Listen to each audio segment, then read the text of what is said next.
I would like to launch in today to kind of get a little bit of background from Mo about what is happening in Iran.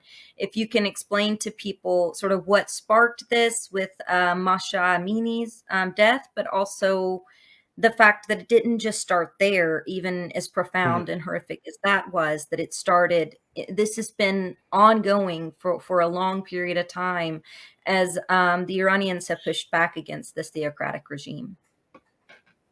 Yeah, absolutely. So yeah, like I said, the most current round of protests started mid-September after Mahsa Amini was captured, beaten, and she eventually passed away on September 16th by the morale police. Um, that, like you said, this is just the most recent one. It didn't.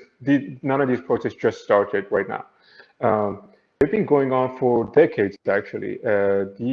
The first round of protests I remember happened when I was still in Iran, 2008, 2000, presidential election when Ahmadinejad was running against Mousavi. That's when the protests against the morality police started. The biggest campaign promise of Amir Hussein is abolishing the morality police. So the morality police has been there since mid 2000s. They've been oppressing, beating women, arresting them more than a decade now. And even more recently, these past few years, there have been a lot of protests, workers' strikes, people protesting against conditions, against inflation. None of those got covered by Western media. So the reason this feels new to people is because they haven't been following the news inside Iran, and those news didn't get covered. This is the first time that the news of the protests are getting covered, but this is definitely not the first time happening. So how talk about it, this happened before in 2009 and 2013, but it's kind of been ongoing.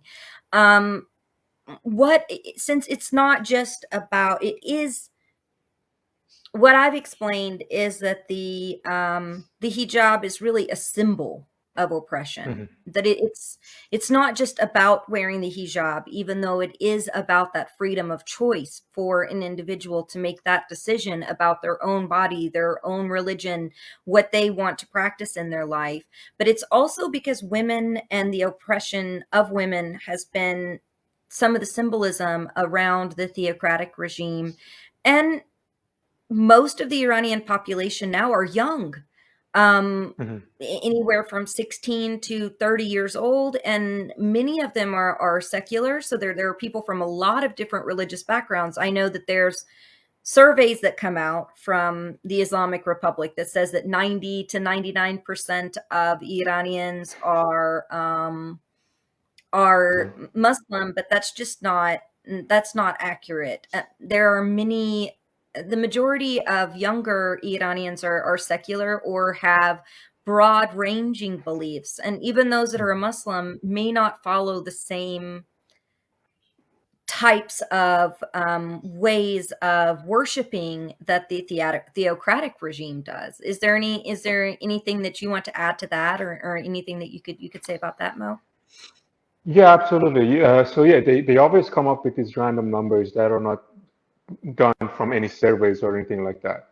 That's always been the case, and there is absolutely no way 98. The recent number is like 98% of Iranians Muslim. That's just cannot possibly be true because we know there are so many different ethnic minorities in Iran, and there are also so many religious minorities in Iran. It is what is true is that all of those ethnic minorities and religious minorities have been suppressed for decades. Honestly, even before the Islamic Revolution in '79, but since it's gotten worse too, especially the Kurds and the Baluchs, which we will get more into because they are more ethnic minorities, not religious minorities. But you're so right. Even when I was still in, I would say none of my family's friends were religious to that point where they would be like, oh yeah, absolutely, compulsory hijab is a part of. I didn't know anybody like that anymore. That's not a thing. No regular Iranian person who is not getting paid by the government, ayatollahs, uh, believes that. For example, my mom is still in Iran. She's a Muslim, right? But she doesn't do any of the hard restriction stuff that the state making Islam to be, basically. She reads the Quran, she believes the words, but she doesn't believe in compulsory hijab. She's not gonna listen to all these restrictions that the state is putting on them, not the religion. And even the ones that are Muslim in Iran, which is the majority of them, it's just not a 98%. Even the ones that are Muslim are not that extremist, basically.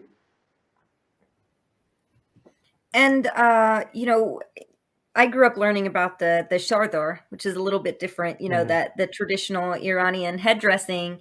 And when I saw what Masha was wearing, it reminded me of that, because it was the beautiful silken materials with overlays and embroidery, and it was usually, for anyone that knows fabric, it's usually like a chiffon or something that's Mm-hmm. thinner sometimes. And one of the reasons they said that too much of her hair was showing through the fabric, and so that has been the chardor has been a part of traditional Iranian wear for Mm-hmm. hundreds and hundreds, if not thousands of years.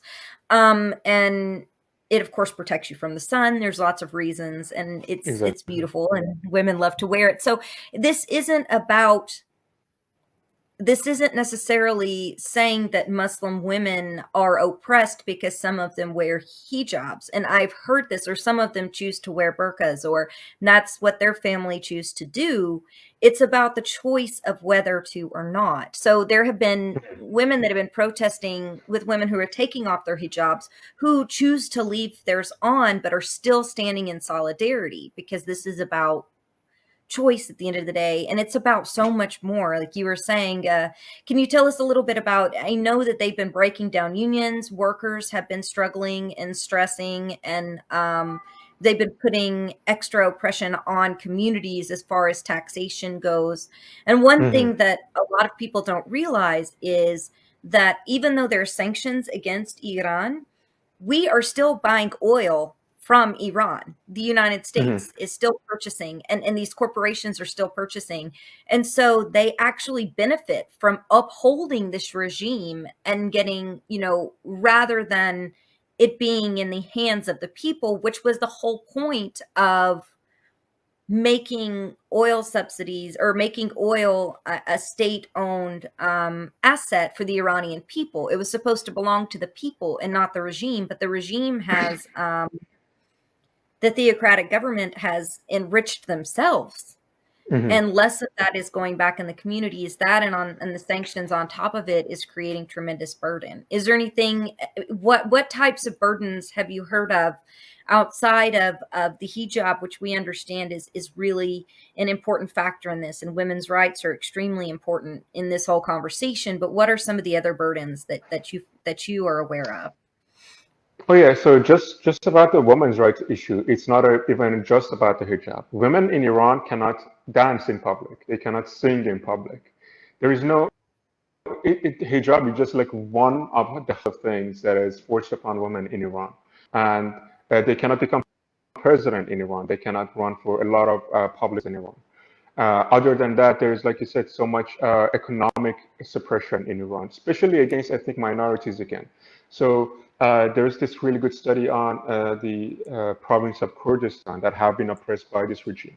And there are studies that show that the regime is intentionally make harder for them to make a living. So they are basically intentionally always keeping them under a thumb to make sure they don't thrive as they should. And another big thing, especially with Kurdistan on the southwest and Baluchistan on the southeast of Iran, because those two ethnic minorities also spread across other countries. So there are Kurdish people in Turkey, and there are Kurdish people in Iraq that also, and Syria, that also gets suppressed. There are Baluch people in Pakistan too. Yes. But like you said, that's the big thing, that the regimes are actually trying to save this current version of Islamic Republic. They know, there's a study that came out a few years ago. They know that if this regime is overthrown, the people of Iran will accept any U.S. or Western-backed leaders like Reza Shah.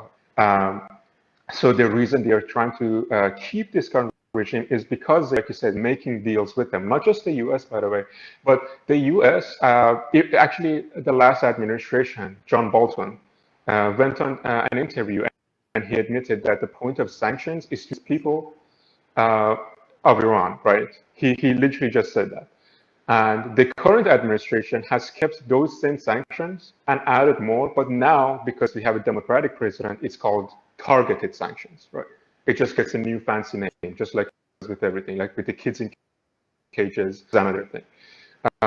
And the people they are targeting are not the people in power. Like you said, they are making deals, negotiating deals on nuclear, on oil, as we're talking. And not just the US. So the UN is also enabling and emboldening this current regime. The UN, in the March of this year, put the Islamic Republic in their Women's Rights Commission, which is legitimizing and empowering of 43 years of oppression of women inside Iran. Now, that news didn't even get like a single amount of coverage on the left. Some activists were really upset, but nobody heard them when that news came out. I never heard about Uh, that. Yeah. yeah, yeah, and that's bad because that's a major blow to the women's rights movement in Iran, especially when they see stuff like this, when they see that despite all of their efforts, these giant Western leaders keep enabling this current regime. The one, honestly, amongst all of them, I would say is Canada. So Canada has been a safe haven for the Ayatollahs and the Shrinivas families for years. That's not even they've admitted that. That's not even like up for debate, right? So the big reason Canada is allowing these people to go inside Canada, and they are all, by the way, living luxurious lives in like luxury villas and everything. They are living in luxury in Canada. The reason they are allowed to go, Canada is allowing them, is because all of these Revolutionary Guard people and Ayatollahs are getting something called an SUV or a startup visa. And in order to get that, Canada is calling these people entrepreneurs. And in order to get that, these entrepreneurs must prove to the Canadian government that their business ideas will benefit Canada at least $200,000. So they are literally making business deals with these people. And it's not just some random Revolutionary Guard people. Mujtaba Khamenei, Ayatollah Khamenei's son, has that. The daughter of the former chief of morality police, which is this whole thing started with, the daughter of the former chief of morality police is in Canada right now, just living without a hijab, of course, living in freedom. And a few days ago, Justin Trudeau came out. He announced new sanctions, right? So what the activists in Iran were asking of Canada to do was put the Revolutionary Guard or announce them as a terrorist organization. What that would is that it would freeze all of their bank accounts. So no more business deals. That would actually hurt them. That would be a form of actual targeted sanction. Justin That Trudeau would refuses. impact them instead of the people, because the Exactly. sanctions only impact the people in the country, Mm-hmm. not the ones in charge. And so if there's no ramifications for what they're doing, they're not going to stop. This, and Mm-hmm. the idea is to what? To push people to protest, to push people to rise up, people that want to rise up, to put their lives on the line for it, instead of taking avenues that could actually put pressure on the regime. Mm-hmm. Yeah, that is it. That is exactly it. But one thing that Trudeau did, and this news always gets flipped, and that's what gets me so mad. Just like a couple of days ago, he announced new sanctions, and all Western media and some Iranian media flipped it as, oh, he's putting sanctions on the Revolutionary Guard now. All he did was ban about 10,000 Revolutionary Guard specific people from entering Canada. Like, that doesn't change anything. They are still living in luxury. They're still having bank accounts in Canada. And also, they can still keep making their business deals via their family members, via third parties, all of that. The Revolutionary Guard people are not flocking to just go to Canada. And just announcing about 50% of them, they can go to Canada, doesn't change anything. And also, by the way, same with France, which is why Emmanuel Macron was shaking hands with Ibrahim Raisi at the UN and trying to make deals too. France, Canada, US are all enabling, empowering, and emboldening this current regime, and they are all only sanctioning the people and the protesters inside Iran because they do not want this uprising to be successful. And when we're looking at something like, a mutual aid network, which I was explaining to some folks the other day, is inherently built in to our culture in Iran, and I don't think a lot of Mhm. people realize. But helping your neighbor, close community ties, pulling in when something bad happens, that's kind of what we do, and Mhm. that is a part of the culture. So it's a little different here, where it's hyper individualistic. I feel like in Iran, and what's been explained to me, and you could probably explain more because I wasn't born there. I'm just getting this from my family and from the experiences that I've had, is that people open up their homes. People, Mhm. will stand in defense of one another if somebody's mistreated. But sanctions make it harder for organizers to be able to build up strong mutual aid networks because resources are cut. And so that impacts them that way as well. Yeah, exactly. You hit the nail on the head there. They are, if they made an exception in case of sanctions to, for example, make sure people can send money to Iran via Venmo, Cash App, PayPal, that would really help them. But they are not making that exception. That's not even on discussion for them. No. But like you said, yeah, mutual aid there's no such thing as mutual aid that has to be done because it is just part of our culture. Uh, like for example, I have like 10 aunts, and like only actually one of them is my like literal aunt, but my mom has so many friends, and you grow them, you just call them aunts, right? And uncles, and so many things like that. Uh, and I say that because it literally feels like all of your neighbors, all of your family, and you always take care of each other. And it's not as isolated as it is here, as it is here. Everyone knows everyone knows someone at least, and there's just like large groups of people who call themselves family, and they're not like physically or biologically related. And you always take care of your neighbors, like you said. So that's how these general strikes have been managed to go on for 4 weeks now, especially in Kurdistan. Kurdistan now it's obviously like on full general strike, the province of Kurdistan. Uh, Tehran Bazaar, the Grand Wow. Bazaar of Tehran, just recently started joining, which is also huge. Um, and yes, Saturday and today, a lot more shit happened, which is honestly every time they try to make it look like that protests are fizzling out, a lot of major shit. Oh, you got a cat there? Yeah, she's still a Okay, kitten, so she's trying to get up in my business. okay. Sorry. Good. Yeah, but yeah, so they keep trying to say these protests are fizzling out, but it's quite the opposite. They are getting stronger and they're continuing. And one thing that's actually hopeful is that they are continuing the goals now. The big difference between now and 2009 and 2013 is that these aren't just aimless riots. In 2009 and 2013, people were just so angry they couldn't take it anymore, so they were just on the streets. But because they didn't have like very specific goals, or they weren't organized to get to those specific goals, they got suppressed. They got suppressed eventually. This time, it definitely doesn't look like that.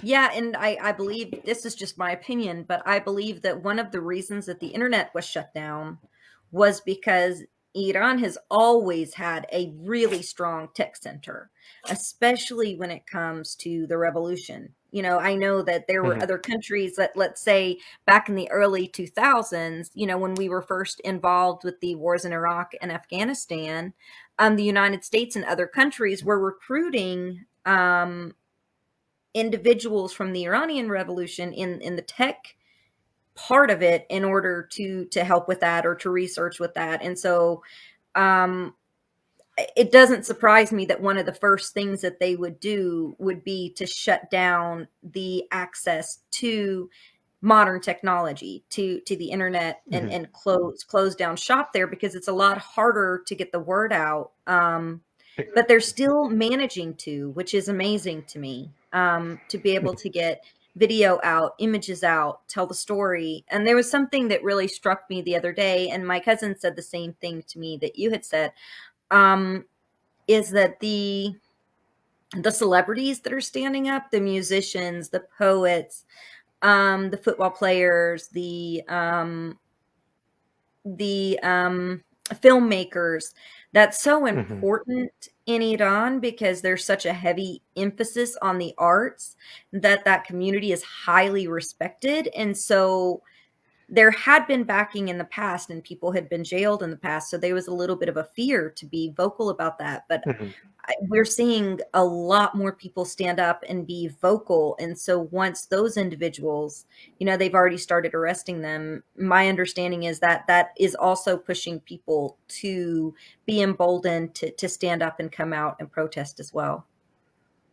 Yeah, absolutely. And that's another one big major difference 2009 and 2013 movement. In 2009, only a few filmmakers came out, and like you said, they got arrested almost immediately. And one way that like the football players, because or soccer players, because soccer is such a big deal in Iran, showed their solidarity was in one of the matches. They all wore green wristbands, and the green wristband was like the symbol of the green movement, basically. But this time, so many major football players, for example, the biggest Iranian soccer, Ali Dai, right? He came out Hmm. in support of the protesters, and now he's not allowed to leave the country. Same as Ali Karimi, right? His assets were also taken. So many Oh, I famous didn't know that. filmmakers. Oh yeah, assets were taken in his home, one of his homes in Ardabil, and some filmmakers came out. They already arrested two football players, Hussein Mahini and I forgot the other guy's name, but yeah, like so this time it's way more different. It's not people just like quietly showing their support with wearing their one wristband or anything like that. All of these major pop culture figures inside Iran are risking their lives to come out loudly in support of these protesters, and that is absolutely, like you said, giving the people the courage because they know their voice echoing. And that's another thing, another reason why us talking about them constantly is really important because I know for a fact that when they inside Iran, obviously the major reason they block the internet is to stop the news and stop the videos from coming out. But another reason is to make them feel isolated, Right. to make them feel that the world doesn't care. But when they see that they keep trending on Twitter, that all these major celebrities across the world are caring about them. Everyone knows what they're going through. That's what's giving them motivation to keep going because they know they are not as isolated as they were in 2009. The news didn't get nearly as much coverage. And Mo, there's a lot of that you've been posting, people that have died during the revolution, during these protests. There have been particularly teenage boys and teenage girls, and the regime hiding that the republic taking steps to try to hide it. Some of the videos coming out, you see young girls who are, doing their own versions of TikTok, singing, dancing, just wanting to be vibrant and live their lives. And so they step out and they step out in these protests, just like our, youth here who might step out against, laws that are being passed in the United States, such as rolling back the child marriage age in a lot of states is being rolled back to 12 or 13, which is horrific. In Alabama, they both rolled back the that statute, and they rolled back the statute that allows for criminality of rape during marriage. Mhm. So one of the things that I've been telling people is we can't equate it exactly, but there are ways that we can understand and relate to the struggles because we Mhm. have a different type of oppression here. We have growing theocracy here in our Mhm. own states, in our backyard, that's being passed every single day, such as the Don't Say Gay bill in Florida, to the reversing of Roe versus Wade. So I feel like globally things are going backwards, and the fact that this is happening in so many other countries, and women are starting to feel it everywhere, but individuals are starting to feel it everywhere after we started having push for better. which is what the Iranian Revolution was supposed to be in the first place in Hmm. 1979. It was supposed to be a push for better.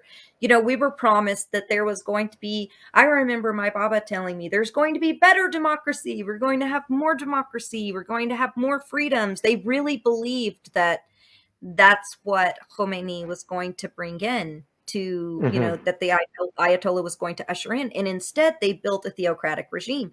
They Hmm. didn't bring him in for that. And I don't think a Right. lot of people realize that aspect of this. Exactly. Yeah. So you brought up something really important that also brings up two major points. One, a lot of people don't realize that Khomeini himself was installed, or at least in part, helped by the American government, because even though Reza Shah was also installed because Mossadegh wanted to nationalize our oil, Reza Shah eventually also wanted to cut the deals or stop making so many deals with the U.S., especially with oil. So then that's why Yep. Khomeini was put in by the USA. And like you said, the big reason people were supporting him was because he literally said, I'm not a fascist, I'm not a theocrat. And he didn't come in with a compulsory hijab. He was like, of course, women can wear what they want. Then after a couple Mhm. of years, when he made compulsory, protests broke out. So these anti-hijab protests in Iran root back to the 80s at least. They didn't just. So people who are calling this movement reactionary, no, these have been going on for decades. Ever since the first law that came out, hijab is compulsory under Khomeini. So those are two major great points that you brought up. And the thing is that people who talk about, not just Iran, a lot of people who talk about the Middle East don't have a single clue about the history or anything like that. They just, for some reason, it's a Western thing. For some reason, they hear something somewhere, and they have this inherent need to just repeat it without doing any further. Please do research before talking, especially on issues that are killing people, especially on issues that are important. Don't get your news from one anything, because that is. I'm trying to find good word for stupid, but I don't want to sound condescending. That is. I It's don't know. That is myopic, stupid. and there's There you go, arrogance myopic. to that. There's Western elitism, and I'm just going to be honest. There's Western elitism. One of the things that I'm hearing that's highly offensive to me and upsetting is that, oh, this is a color revolution, and America has manipulated these protesters to come out on the street. You think that the United States has manipulated Iranians to go out on the street and get themselves killed? Or do you think that which one is more likely, or that they have real grievances that are bringing them out en masse, and not just in the major cities, as Washington Post and both New York Times and Washington Post at first has been claiming that it's just in the major cities? This is not true. It's in rural areas.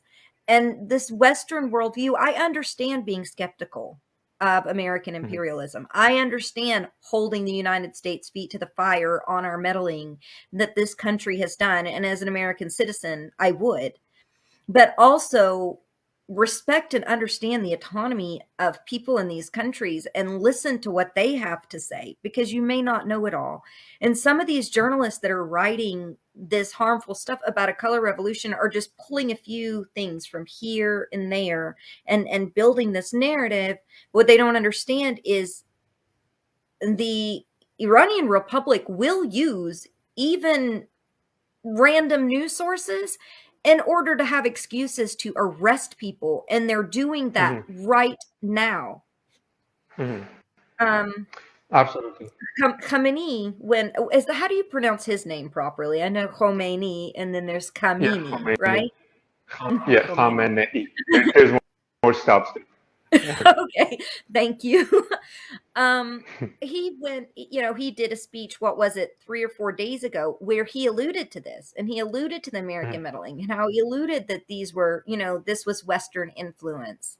mhm, Um, but Iranian culture has always been extremely diverse and a melting pot. And in Persia, there have been, and the body as a whole. You were talking about the Kurds, and I want you to speak a little bit about the other ethnic minorities, and then also there's a wide variety of religions. Zoroastrianism, for instance, some of my family members are Zoroastrian. Zoroastrianism is still under, Iranian values, is still kind of an underpinning, and there's still people that practice that. There's Judaism, there's Christianity, there's secularism, there's even Hindis in Iran. Mhm. It's always been very diverse when it comes to the religion in Iran has never really been hegemonious. Mhm. Um, and so I think that that's one Yeah, thing that absolutely. people get confused on too a lot. Yeah, so all those religions you mentioned, plus the Baha'i religion, and I mentioned that specifically Mhm. because they have been getting suppressed really hard, especially these past few years. Again, please go look them up. There, Amnesty International did a great report on. But other than all these religious backgrounds, there are so many ethnic backgrounds in Iran.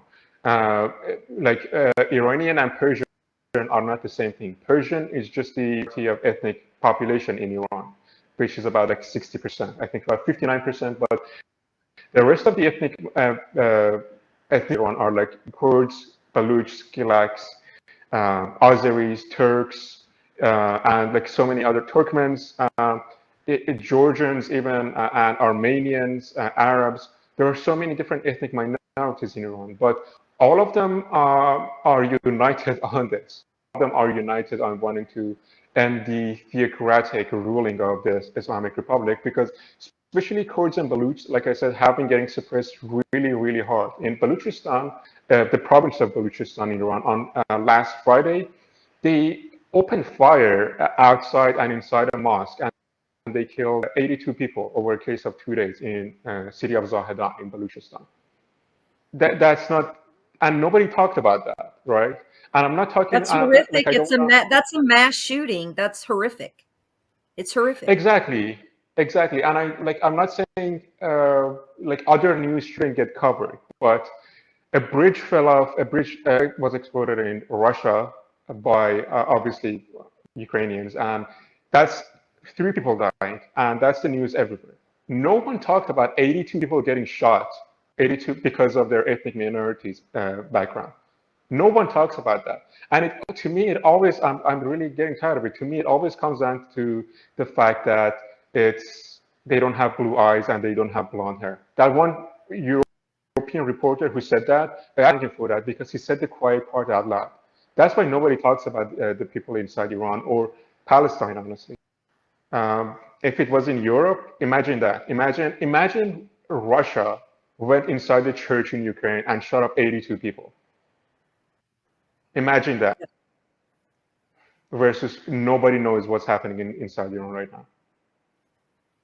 Imagine if, the remaining Irish that are still in Great Britain were corralled off to their own section of the country.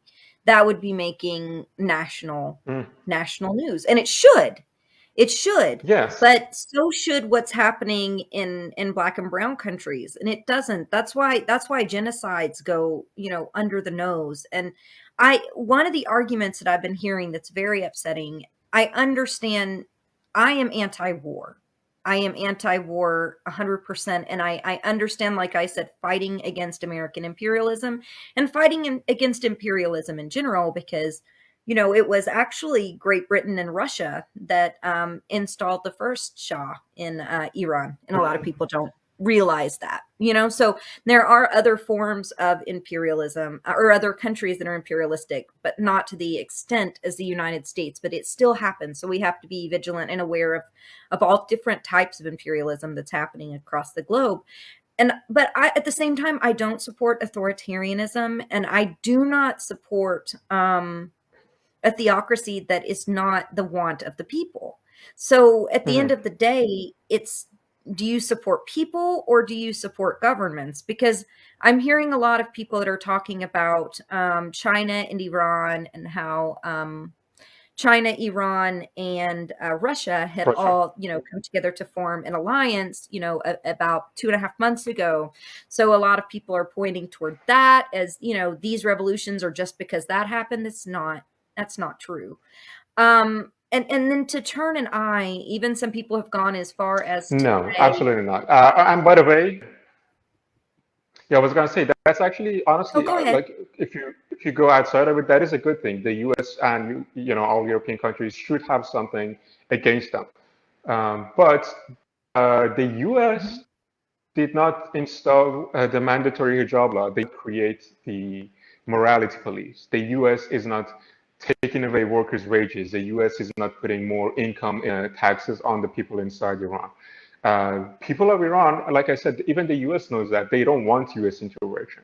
That's why the U.S. is interfering, because they don't have any benefits from doing so. They know the people of Iran will reject them. Like they know that for a fact.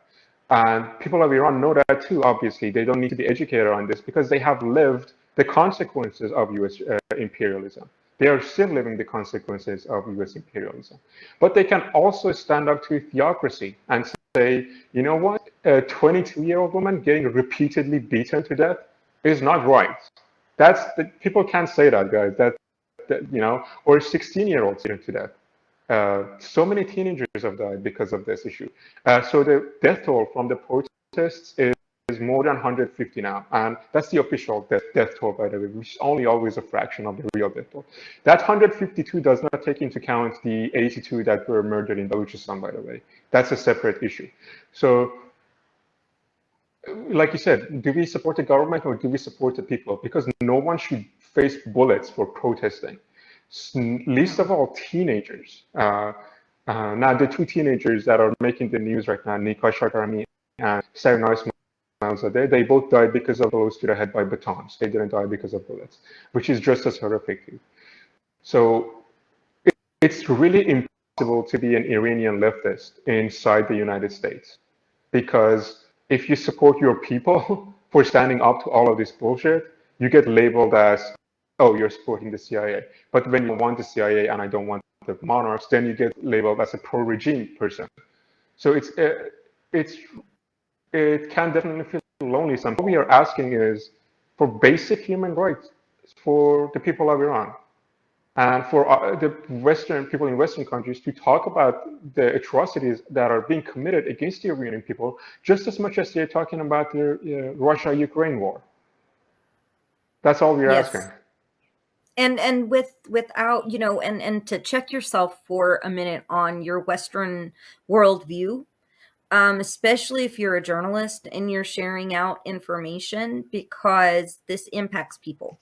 What you write Mm-hmm. and what you're doing, what they do Oh as a yeah. journalist impacts people. So do responsible journalism. Those clickbait headlines and stuff might be great for your YouTube today, but Mm-hmm. or to send people to your Patreon, but you could be harming people at the same time. So, just I really want people to be responsible with that, and to understand that this isn't, like you had said, this isn't something that's new. This is something Mm-hmm. that has been ongoing and brewed up and bubbled up. This is not the first protest around this. There, ever since these laws have been put into place and have become more and more oppressive, people are pushing back more and more against the oppression. There's, I was reading an article yesterday. It was about 6 months old, from out of Iran, and they were talking about how tuition um, at university for women had increased a lot Mm-hmm. more than tuition for men, and in a way to kind of disencourage women from going to school. Now, to me, that blew my mind, because I was like, us getting everyone can get in it, like the fundamentals of education is just a part of the culture and ethics, and so I have never heard of Iran being against women going to school. That to me was just kind of mind-blowing, and that's one of the things that the regime has done, making it more difficult for women to go to school. So these are not societal norms for Iranians, neither that nor is it something that they accept.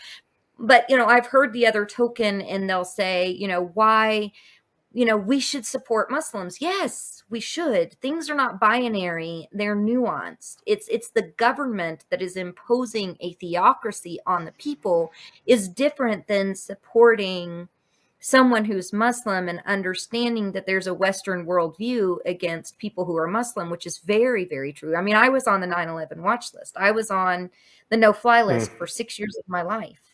You know, I know those impacts. I don't use my last name Abdullahi because I couldn't get a job with it. Mm-hmm. And that's just the truth. And that's upsetting. And it's how it is. These are real things that happen to especially Muslims here in the West. And we have to also support the Islamic people. But these are two separate issues. And being against this theocratic regime and their human rights violations can be possible while supporting Islamic people. They're not, there's two separate issues. Yeah, absolutely, 100%. And one thing you mentioned before is that the regime absolutely uses these clickbait articles by these journalists to jail, to arrest people, to torture people. So to go into specifics, I won't mention names because I never want to make these issues about their personalities, because that is how they distract from the people's issues. But I will say this: if you see someone talking about Iran and they have a guest on their show and they're calling a different view, take 2 minutes of that guest. So if really a big leftist account had somebody from Iran and she had the hijab on and she was calling, like she was repeating Khamenei's words. So I took 2 minutes, I looked her up. She has been a close ally of Khamenei for decades. In 2008, I found an article from NPR that she was talking about, oh no, the majority of the people in Iran want Ahmadinejad to win a second term. She's been going on IRIB and Press TV for decades. That took like 2 minutes of research from my time. The fact that this leftist journalist didn't even say that at the beginning of the interview shows me all I need to know, that it isn't that this interview or that these clickbait titles aren't about authenticity. They're only about getting clicks. Because if he had done the right thing as a journalist and said, this person I'm interviewing currently is getting paid by the Islamic Republic regime and has been for decades, but here are their point of view, obviously, audiences would click out. But for the so getting clicks and putting that idea out there, that they are making that point. Another thing is, like you said, Russia, China, and Iran are now allies. There are a media that is owned by the Chinese government and the media that is owned by Russia's government are also, putting Khamenei's words out there, repeating the Khamenei's words.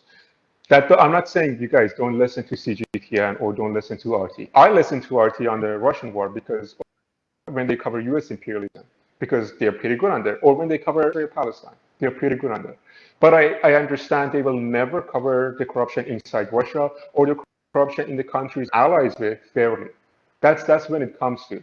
I'm not, so just Press TV is never ever going to cover Iran fairly because they are owned by the Iranian government. Just like the BBC will never cover the royal family or the corruption inside the British government. Those nuances aren't that complicated. That's why it's so frustrating that people don't get it. And to the major hurt of these propaganda points coming out of the Islamic Republic and being repeated by these leftist big accounts that this is a color revolution and is controlled by the CIA, is that is the absolute reason they are shooting people. They are like, okay, they are calling them spies and foreign assets. Those are the two big labels when they are mass arresting people, especially mass arresting journalists. Those are the two big labels and crimes they get arrested with. Foreign assets. As evidence, they present them literally with these articles. They're like, look, this Western person is saying this, so it must be true. So the propaganda you are spreading is hurting and killing and torturing innocent people inside Iran. Whether you are doing it knowingly or unknowingly, you are still causing pain by just spreading that word. So and this isn't rare because you and I both have family members. Sorry to interrupt, but this isn't rare. You and I both have family members that were journalists that literally went through this kind of thing. Yeah, we've had. Yeah, absolutely, we've had. I mentioned this personal story on another show I did, but yeah, I'll say it again because when I was a kid, right, I used to work for a political magazine called Name, right, and every weekend after soccer practice, because it was midday, he would take me to his magazine where he used to work to end his shift, basically. Every weekend, I met his editor. His name is Kayvan Samimi, right? Now, Kayvan was like genuinely one of the loveliest men I met. He was so kind. He always had like food for me, took care of me, and then he made sure I was taken care of. Now, K1 always had a tick, like had a shoulder tick. Every 5 seconds, his shoulder would jump up. And that's because he got that after he was tortured in prison during Shah's regime, because he was jailed and in prison and tortured for talking against Shah.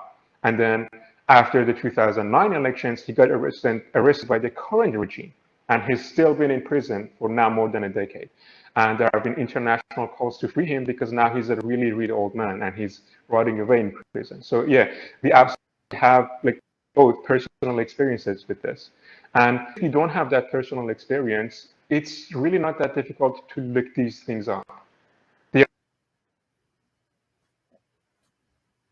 They're getting charged in Iran. Okay, just look at what they're getting charged. If you are going to talk as you are an expert on Iran, you owe yourself at least that, to do that amount of research before talking. Because otherwise, you're, they say sticks and bones can hurt my bones, words can break hearts. The words you're spreading are literally breaking bones and skulls inside every prison in Tehran. That's not a euphemism. That's like literally what's happening here. If you support freeing Julian Assange, you have to realize that there are countries all across the globe that are jailing journalists.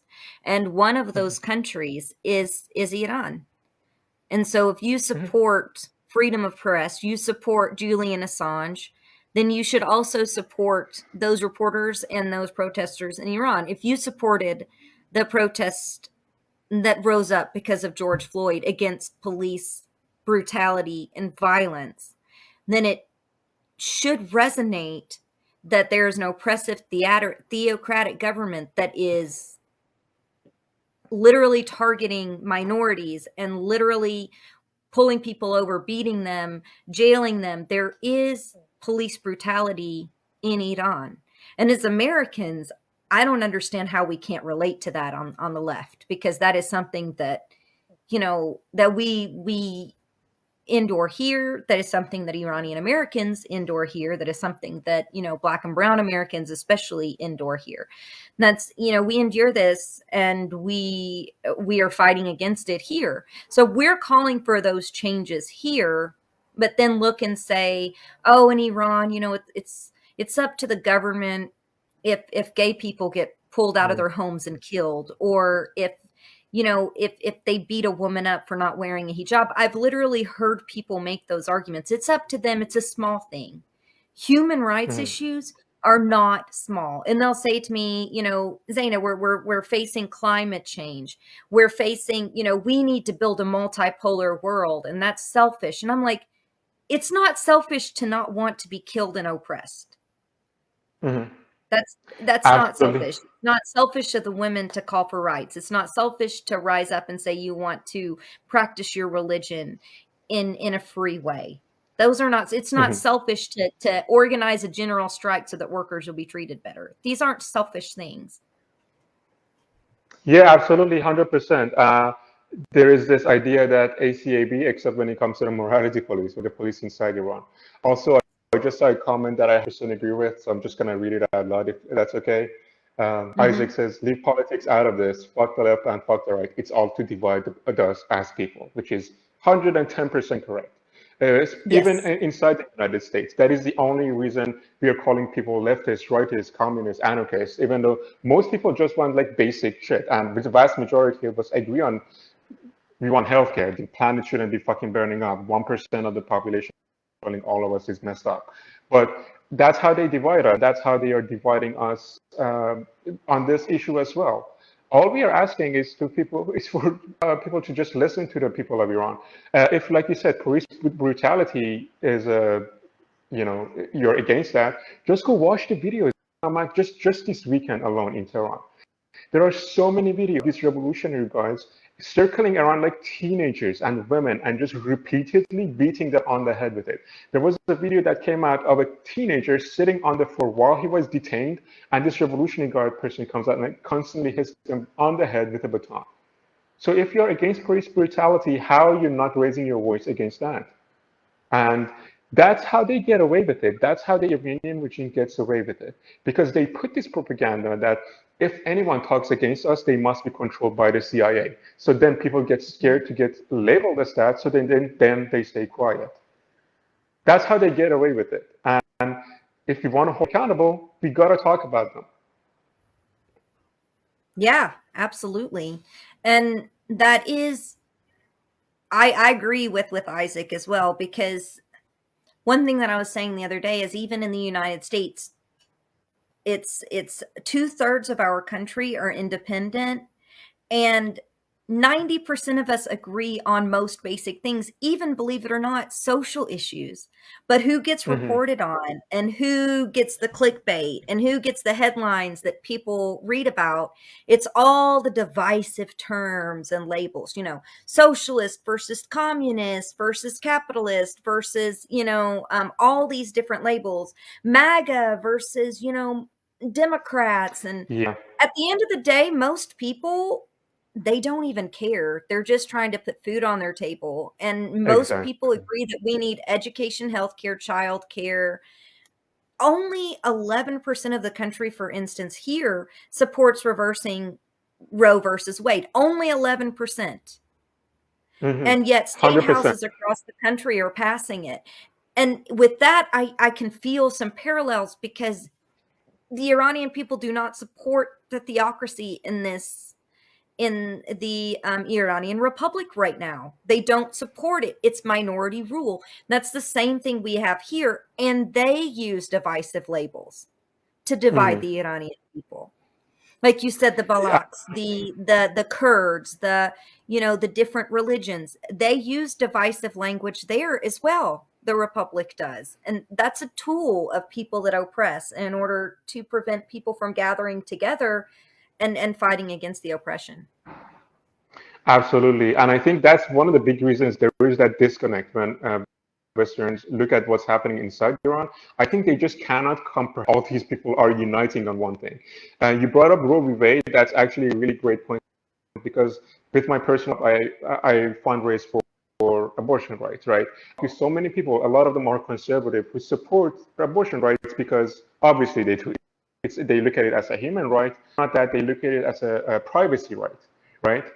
So, like you said, more than 80% of the country believes in abortion rights. But the reason they can get away with taking that away is because they divide people.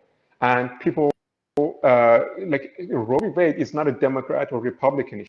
But by making it a Republican Democratic issue, that's how they get stuff like this passed. That's how they take your rights away. That is not how what's going on inside Iran. In Iran currently, people from different political backgrounds, ethnic backgrounds, are uniting to take this down, to take down this current regime. Because with this regime in charge, they are not allowed to have the freedom to practice the religion they want, to dress how they want, to do what they want, to sing, to dance. They don't have any freedoms. So all of these ethnic minorities, all these people from different backgrounds, politically too, are uniting because they have a common enemy. And I wish it was like that inside the United States. But not only is it not like that, it's so bad. We are so divided here that when we see an actual united revolution, it just doesn't even connect with us. We just go, hey, there must be something behind this. This is impossible. How are they uniting on one issue? Yeah, they believe there has to be some kind of binary. There's two. Everything in our Western worldview is two polars, and you either fit on one side or the other. It doesn't leave room. It's like everything that comes to anything political, even when it's human rights issues, it's like a football game. It's like you're rooting for your Exactly. your favorite team, and it's as basic as that. But 89% of Americans, 89% don't trust either party. They don't trust any Mhm. representatives in Congress. That is across the world, across the country. Polling for the last 10 years has said that. And 89 is usually where it falls, between 89 and 92% of polling. They don't trust either party. They don't. But the media is so good at feeding us this false binary. It's constantly a false binary. Why? Because they get more views. Just like if they talk Mhm. about climate change, they'll bring one person on who like has some obscure research paper as opposed to someone who's speaking on it from the perspective of 15,000 pieces of fact, and then this other Mhm. person who has one random, just like when they were trying to bring on what's his name, Robert Kennedy Jr., the guy who did the he did a study on vaccines 10 years ago that said that vaccines cause autism, which has been overtly debunked. But still, when it not COVID vaccines, I'm talking about like school vaccines and stuff, still when there's a conversation on those, just 2 days ago I saw, I believe it was CNN brought him on, and I'm like, his study was debunked. Why? You're supposed to be responsible news. Why are you Mhm. bringing someone on whose study has no validity? But it's to Mhm. create that tension, because tension is better for views rather than just writing the news and reporting the news. And we're seeing that with Iran. Everyone's trying to Mhm. think of an angle other than it's just that the people are oppressed and they're sick of it, and they're rising up to ask for Exactly. something better. Yeah, There is 100%. no And hidden agenda. yeah, 100%. You mentioned CNN. That's funny because I already talked about how on the leftist circles they talk about they bring on people from close ties to the regime. But you talked about CNN. In CNN, they bring people like Messi Alinejad, who is employed by the Yep. U.S. government, and they also don't mention that when before interviewing her. I'm like, so they bring out these personalities from both far rights of the extreme, and then those personalities become bigger than 85 million people inside Iran getting beaten for asking for basic freedoms. And that's why I hate talking about these personalities, and I hate all these medias that are just making these issues just profitable for themselves. And I, the one thing that is annoying me is that I was hoping people would just see through that, you know, instead of just linking those absurd people at me when I'm talking. Like literally, I shared the news about a journalist, Mona Rad, right? She got arrested because she posted her picture of herself without hijab having breakfast at a restaurant. I shared that news. So somebody comments under that, not, like completely ignoring the humanity of this issue with one of those videos. I'm like, those two things aren't even connected. No. Shouldn't have been arrested in the first place. That is the point of this news that I'm sharing. And the reason I'm sharing all of these news, I have been for like 24/7 for the past 2 weeks. My friends are like worried about me right now because nobody else is. Nobody else is covering the news inside Iran, like the human news inside Iran. And I don't want to like I don't want to be the only one who is doing that, but at least it definitely feels like that sometimes, because when Western media talks about it, they talk about it from a sanctions point of view. When leftist media talks about it, they talk about it from a CIA intervention point of view. And all of these people who are inside prison, getting beaten, tortured, all these people, all these teenagers that are getting beaten to death, nobody talks about them. Ugh. Yeah, they are literally incarcerated, jailed. There are thousands of people being rounded up and jailed. Tommy Wingo, hi. Tommy's right. He said that media is a huge reason for the division. Yeah. It always Mhm. is. And Aminejad, Iranians know who she is, and it's frustrating that she's going around because she's actually hurting the movement. She's not helping right now. No, Um, no. she's got an agenda too, and but Iranians know. Iranians do not want America to intervene and to seat somebody. And they went through their assets being frozen in 1978. They went through the removal of the Shah, then the backing of this current regime. They've gone through American and imperialistic intervention for a long time. Iranians Mhm. are brilliant people, um, and I think that's one of the things that are painted on people is they're either uneducated or tribal, or Yeah. all these ways that we talk about people from Brazil or Chile too, or from the global South. It's very similar when you hear Mhm. about people that are Exactly. protesting there, and we can say yes. America does go in and we have to stand up against them going in to set up and do regime change. But there's a difference between the people protesting for their rights and that. And I heard there was I think it was Revolutionary Blackout was sharing yesterday. Oh no, I was actually on People's Voice Network, and we listened to some folks talking about the elections in Brazil, right? And Mhm. the current Brazilian elections. And that's what people were saying. They're like, we're rising up. We have our own, they were talking about, the black people in Brazil rising up. And they were saying, stop saying that everything we do. One of the things they said is stop saying everything we do is because of the United States. Look to the people. Mhm. And that really Exactly. struck me because I'm like, that's what's going on with Iran too. Absolutely. Isaac There is had a a big deep, long question. Let's see. Oh, go ahead, Mo. I'm sorry.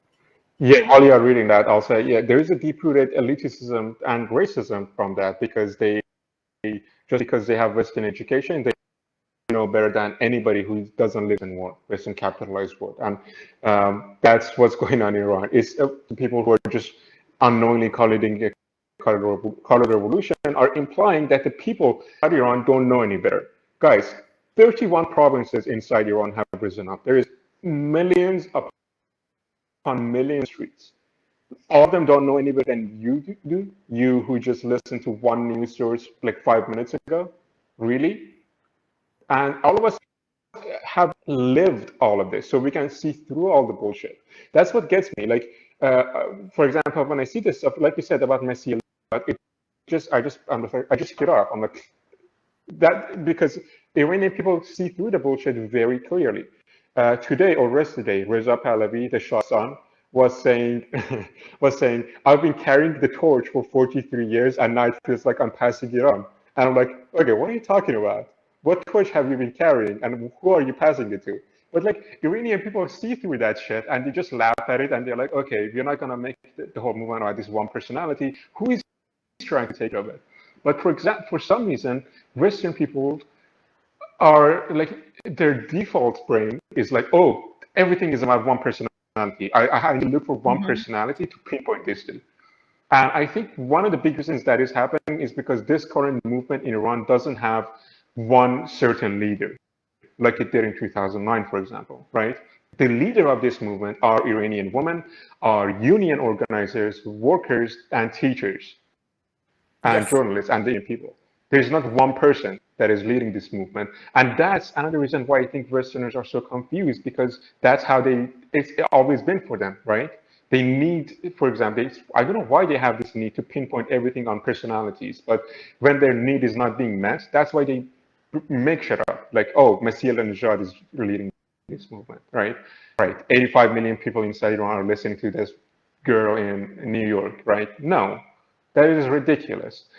One of the benefits of also this and not having any leaders is that that's why it's been going on. That's why it's been sustained for so long. Because in 2009, they just captured the leader. They just jailed him. They tortured him to the point where the leader, Mir Hossein Mousavi, said to the protesters, "Go home." And Mir Hossein has been house arrest since. There is no one to arrest now.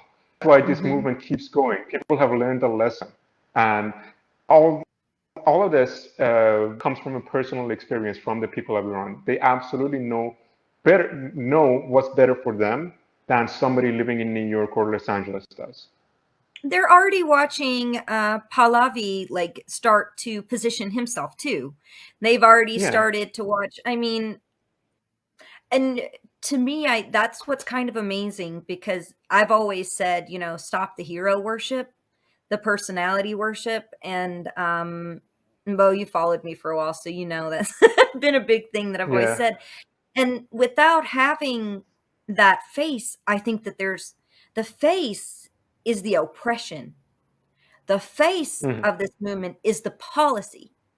And hmm, that there's a lot of power in that because this is a country that's coming on the heels of an authoritarian rule. So there's hmm, there's probably somewhat of an aversion to that as well, understandably. I saw the rise of Bernie, and then I saw Bernie Sanders disappoint people, or people fall to the wayside, or people try to gather, and now people automatically trying to find another person. And some of those people are like, Donald Trump, he's my guy, because Bernie, and I'm like, what are your values though? What are your, Right. there's a person you're around. Or the same with like Putin. Maybe they like Putin, and then that's all they talk about is Putin. And I'm like, that's a person. Is there policies? What are the policies? Hmm. Because even under that government, there has been oppression of minorities, and some horrible things too. Not to say it's all been horrible, but there has been horrible things even under Russia, under the United States. But what is happening in Iran right now, some of the greatest solidarity I've seen coming out are the people of Palestine standing up and Hmm. supporting the Iranians, because understanding police violence and state violence on its people is something the Palestinians have been living with for 3 decades. You know, I also see, Pakistanis standing up in support of for Iran, because Yeah. there was similar police oppression and state oppression, Yeah. that literally people died, and people are still dying in Palestine. People are dying in Iran, and Hmm. it's because of oppressive police states. It's There a you go. Yeah. global problem, Absolutely. so that's why one reason we should support the people there is because it's happening there, it's happening here, it's happening all over the globe. And at the end of the day, we have borders somewhat, but we're all humans. We're all people. Yeah. So Absolutely. that should be the most important thing at the end of the day, is that we're all people. Yeah. I know you said don't hero worship. There is like one celebrity I've always liked since I was a kid. I've only grown to respect him more and more since I've really realized what his political views are, and that's Roger Waters. He said exactly what you said, that there are no borders, there are no race, that Massa is his sister too, and that's why he's so upset. And that's absolutely it should be, but for some reason, there is a gigantic disconnect because of these borders, because even the terms Westerns and Middle East and all of those are also used to, divide people and feel like they are from a different part of the world, right? No, they're not. Like Masa Amini is the sister of everyone in America too. So is Ismail Zadeh, who died when she was 16. So is Nika Shakarami, another 16-year-old. And just seriously, go look them up. Go look up Sarina Ismailzadeh. She used to like vlog, and she used to talk about these issues in Iran. Just and now they've been translated so with English subtitles. Just listen to her, and tell me that she is influenced by CIA for asking for basic freedom. Or Nika Sharkarami, see her video. Go see the video of her singing and laughing. And what justifies those two teenagers being killed with multiple blows to the head? Nothing justifies that. And that's really one simple thing that we all got to be able to agree on if we are calling ourselves humanitarian or, activists or anything like that. Sabrina's story is one that's really heart-wrenching. They all are, but it's Hmm. because she Yeah, she both had of so much them. out there where you can see into who she was as a person, and so you can really Yeah. connect to that. And then, Yeah. her parents and her family, and yeah. Yeah. And then you go being upset to being really angry because of how the regime has been trying to change the narrative for all of these stories too, right? So Serena Ismailzadeh knew that her mother killed herself, right? Then the regime said, no, actually her mother's alive. Then they brought this random woman who, if you go to Serena Ismailzadeh's older photos and look at what her mother's like, that person that they put in front of the TV inside Iran state media doesn't look anything like Serena's mother. And they're like, oh yes, and then this woman is just like literally laughing, and she was like, oh yes, Serena killed herself, and that's the narrative that they are putting out there. even though the autopsy showed that she died with multiple blows to the head. Same exact thing with Nika Shakarami too. Nika's story is way more heartbreaking and more fucked up because on September 21st, Nika went missing, right? So for about 10 days, her family was just posting updates on Twitter. We are still looking for her. If you've seen her, please say something. And they were going to the authorities every day. They were going to the hospitals every day. After like 10 days, on September 30th, they go to the hospital, the authorities, and they say, okay, yeah, we found Kla's body. And the mother looks at the body, and she has like, her face is broken. Her nose is broken. Her skull is fractured. And the rest of her is fine. She has a stitching on her stomach because they did a supposed autopsy on her.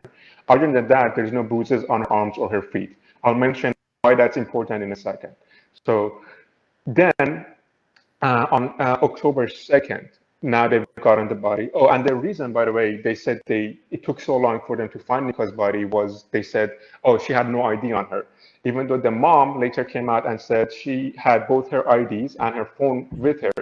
Actually, when she was when she got arrested, they were literally on the phone. And her mother says she was screaming. She was saying she's being chased, and then her phone went silent. And then she couldn't contact Nika again.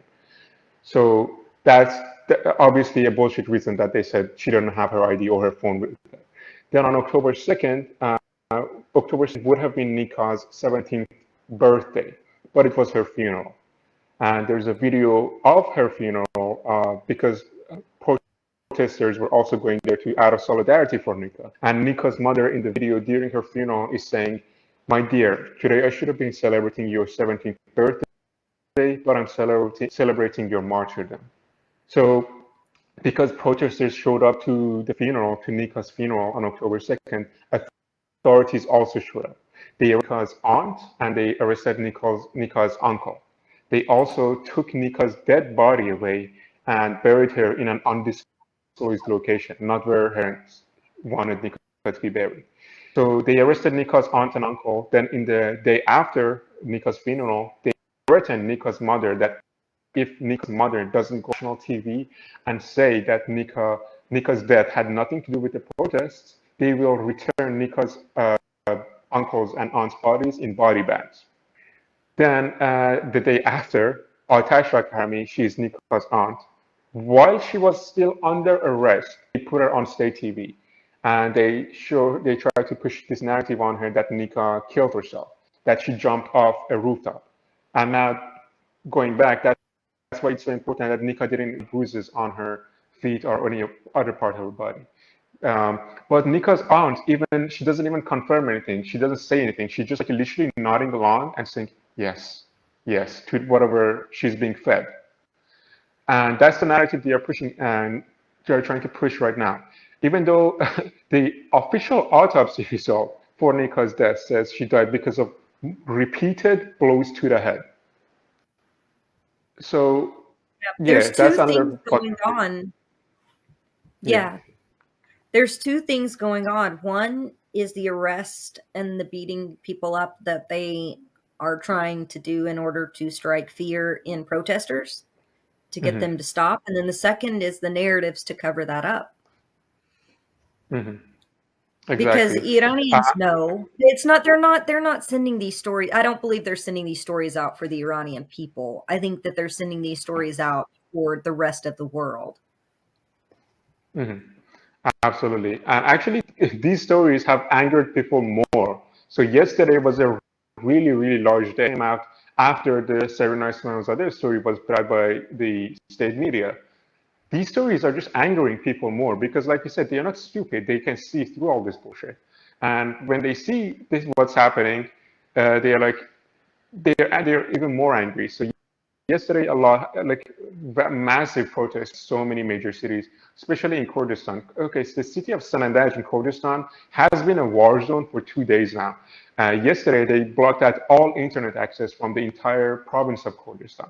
And still some videos are being leaked, but like very few because of the internet block, of course.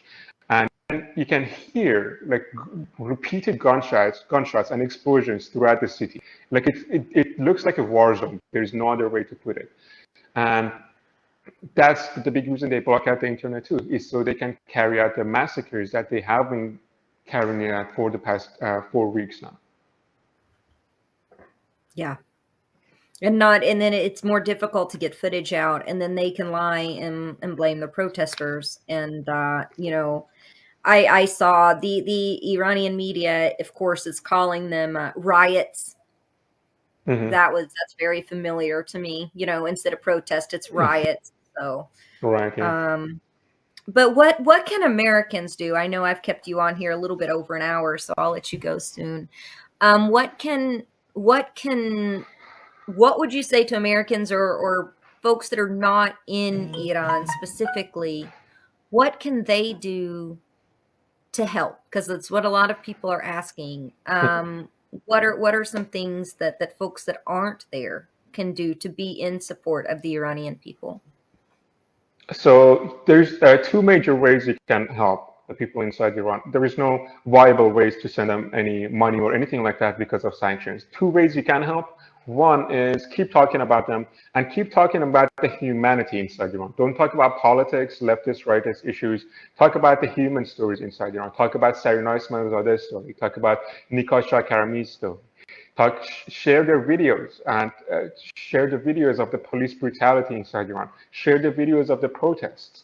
Yesterday in Tehran, riot police were putting their guns down and joining the protesters, shouting, "We don't want the Islamic Republic. Mullahs must get lost." And that's one big thing that Westerners need to know about how Iran's police and army works and military works.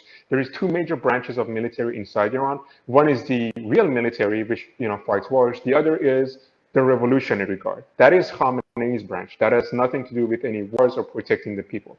The forces that are beating down the people, arresting them, killing them, are the Revolutionary Guards. The actual military has had little to no involvement in this fight so far. So people are asking, obviously the head of the military has said, we would always stand with the Revolutionary Guards if they ask for help, because the head of the military is appointed by Khamenei himself. But the entire military under him, they have no interest in turning against their own people.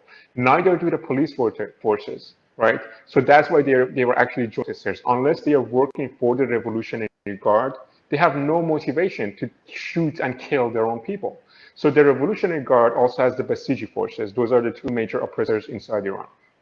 But yeah, so yesterday that beautiful video came out of the police joining the protesters because they were tired of shooting their own people. And like I said, they have no motivation. They are also victims of this regime.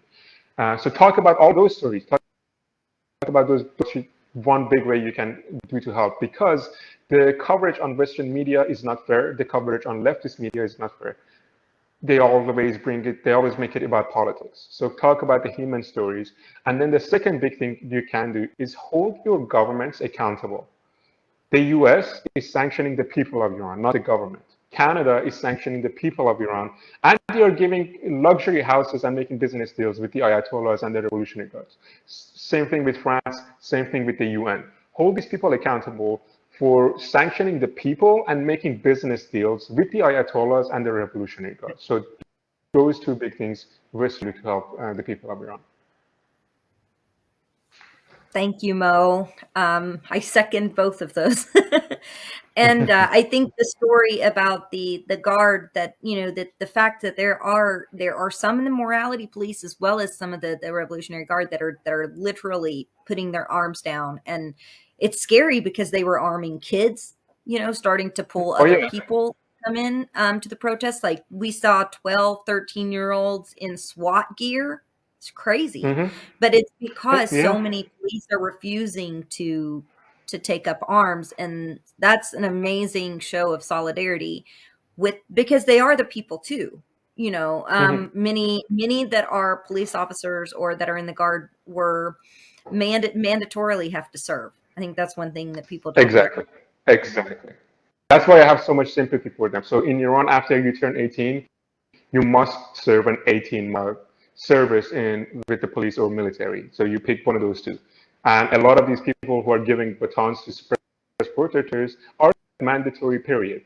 So that's another big reason I have sympathy for them, even though ACAB all the way. But if they have no other option, like that's what they have to do, I have sympathy for them. Yeah. Same. And so, one thing that we could do, like if people are going to protest and support here, thank you too, Isaac, and thank you for joining, and thank you for sharing for sharing out the story. We really appreciate that. One thing that I would say, that the sanctions are the big thing. If you want to call on the Mhm. American government, the sanctions, and also if they do start to step and you start to see posturing where they're talking about, regime change, or they're pushing for one leader over another, we should be very vocal against that, because it is not the place of the United States to do that. That is for the Iranian people to determine their own autonomy. And so we shouldn't be doing that. And if we start to send, military equipment to some, group or another, we have to be extremely skeptical of that, because why are they Mhm. doing that? So those are some things to look out for. But right now, the sanctions, I agree with Mo, are the number one, and then sharing the story of the people, because we look at things on a global scale. We always think about how it affects us as a country. These are human beings, and their lives are upended, and they're struggling, and they're hurting, and they're being oppressed, and they're standing up for themselves. So that's the important story to tell.